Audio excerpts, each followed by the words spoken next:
राष्ट्रोन्नति के पथ पर नित्य प्रेरणा। एक दिन, एक पृष्ठ, एक विचार। श्री गुरुजी समग्र 12 खंडों का संक्षिप्त रूप भारतीय विचार साधना पुणे द्वारा प्रकाशित किया गया है।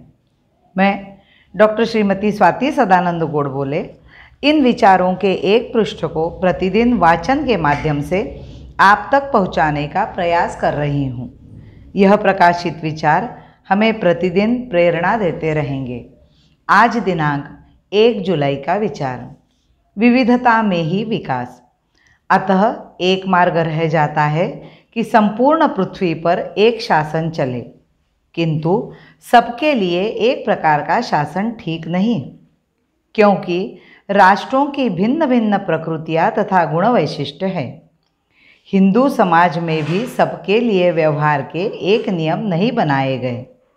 नियमों के ये भेद प्रकृति भिन्नता के ही कारण है। विद्वान यदि मद्यपान करे तो वह पाप माना गया है, जबकि साधारण श्रमिक के लिए वह क्षम्य है।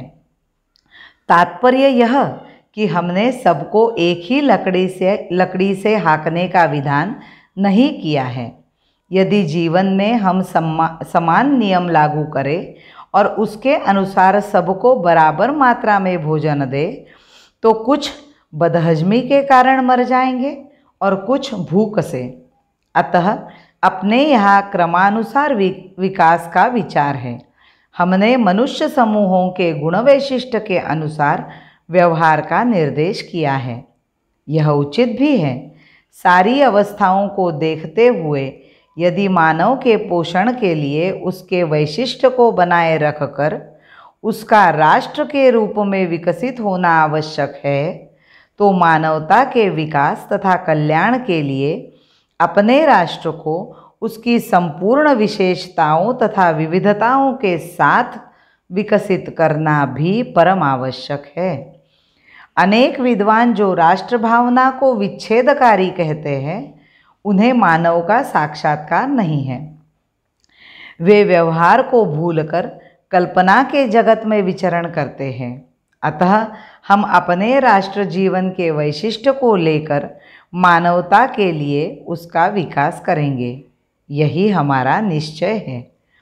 संसार को संपूर्ण मानव की एकात्मता, जो हमारे राष्ट्र का गुण वैशिष्ट्य है, का दर्शन कराने के लिए क्या किया जाए, यह विचारणीय है।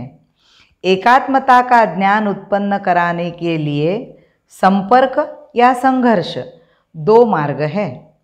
संपर्क में बातचीत, तर्क, वाद विवाद द्वारा ज्ञान दिया जाता है, किंतु इससे कई बार ज्ञान मिलता नहीं और ना ही इससे पूर्ण साक्षात्कार ही संभव है। व्यक्ति विशेष एक दूसरे के साथ प्रत्यक्ष संपर्क स्थापित करते हैं। जिस प्रकार एक हौज से नल द्वारा दूसरा हौज जुड़ता है, तभी ज्ञान संचार होता है। इस प्रकार ज्ञान के संचार को शक्तिपात कहते हैं। इसके लिए आवश्यक पात्रता उत्पन्न करनी होगी।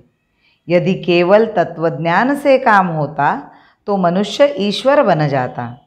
प्राचीन काल से इस दिशा में प्रयास हुआ है, किंतु संपर्क बनाने मात्र से कोई व्यक्ति मान लेगा, यह संभव नहीं। गौतम बुद्ध के काल से अनेक व्यक्ति इस दृष्टि से बाहर गए, किंतु वे स्थायी ज्ञान प्राप्त करने में समर्थ न हो सके। अतः चिरंतन ज्ञान के लिए सामर्थ्य की आवश्यकता है। सामर्थ्य 2 प्रकार का होता है। एक प्रत्यक्ष भौतिक जीवन में अनुभव होने वाला, दूसरा वह जो भौतिक अनुभूति के परे है। किंतु भौतिकता के परे का सामर्थ्य रखने वाले व्यक्ति बहुत ही थोड़ी संख्या में उत्पन्न होते हैं। उनके द्वारा ज्ञान का संचार भी बहुत ही थोड़े लोगों में हो पाता है, जिससे अधिक आशा नहीं की जा सकती। बड़े बड़े अवतारों ने भी सबको इस ज्ञान से युक्त नहीं किया। वे इसके अधिकारी व्यक्ति को ही ज्ञान देते हैं। अतः दूसरे प्रकार का ज्ञान आवश्यक है। भौतिक जीवन में से वह सामर्थ्य उत्पन्न करना जिससे कभी प्रत्यक्ष दर्शन, कभी स्पर्श तथा कभी संघर्ष में से मानव मात्र में स्थायी व्यवहार की भावना निर्माण की जा सके। अतः संसार में अपनी विशेषता प्रतिष्ठापित करने के लिए अपने राष्ट्र का जीवन वैभवशाली तथा सामर्थ्यशाली बनाना आवश्यक है। स्नेह सिंचित प्राण कर ले, स्नेह से परित्राण कर ले। स्नेह सिंचित प्राण कर ले, स्नेह से परित्राण कर ले। जाति का सम्मान कर ले, जाति का सम्मान कर ले। जाति से ही मधुर जीवन, जाति से ही मधुर जीवन, जाति से ही मधुर जीवन। भारत माता की जय। वंदे मातरम।